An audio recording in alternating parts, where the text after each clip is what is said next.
สวัสดีเพื่อนสมาชิกนารารังนกครับศูนย์จำหน่ายอุปกรณ์บ้านนกแอ่นครบวงจรมีสินค้าทุกอย่างที่บ้านนกต้องการนะครับสามารถเข้ามาพูดคุยสอบถามได้ตามเบอร์โทรนี้นะครับเข้ามาชมที่ร้านก็ได้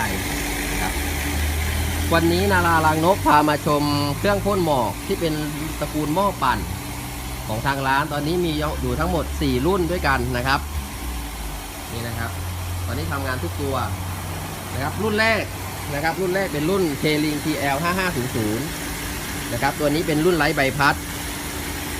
นะครับทุกตัวนะครับก็จะประกอบไปด้วยถาดนะครับสเกิร์ตกันขี้นกนะครับตัวบอดี้แล้วก็ฝาครอบที่ให้ไปนะครับยกเว้นตัวสุดท้ายตัวเดียวนะครับที่ไม่มีเนื่องจากว่าเป็นรุ่นมีใบพัดนะครับ3ตัวนี้นะครับไล่ตั้งแต่ TL 5500 SM 6000หรือว่ารุ่นหูแมวนะครับ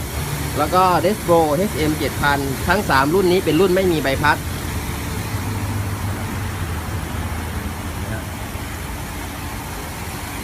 รุ่นนี้จะมีฝาครอบ2ตัวก็คือฝาครอบ3ทิศทางและฝาครอบตะแกรง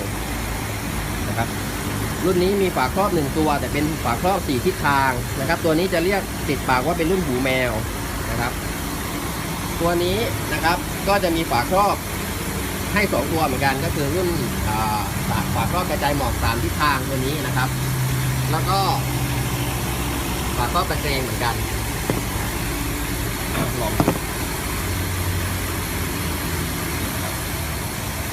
ส่วนตัวนี้เป็นรุ่นมีใบพัดรุ่นเดียวนะครับ HM 5000นะครับ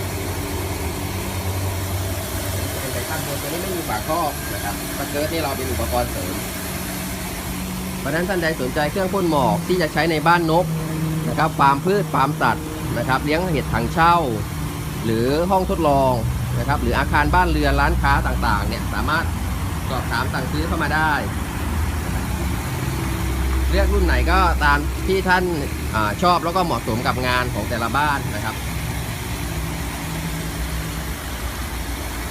ตัวนี้หมอกค่อนข้างละเอียดนะครับ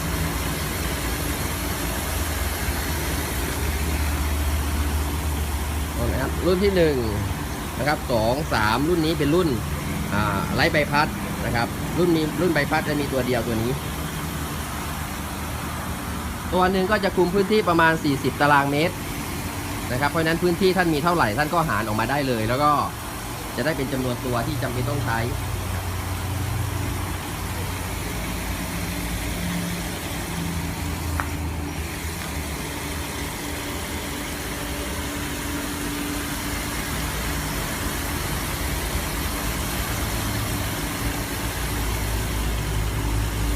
ฝาครอบนี่ถ้าเป็นบ้านนกเนี่ยจะช่วยลด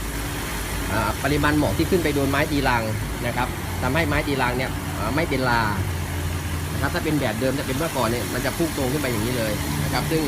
จะโดนไม้ตีรังเต็มๆนะครับแต่ตัวนี้มีฝาครอบออกมาอย่างเงี้ยนะครับให้มันกระจายออกข้าง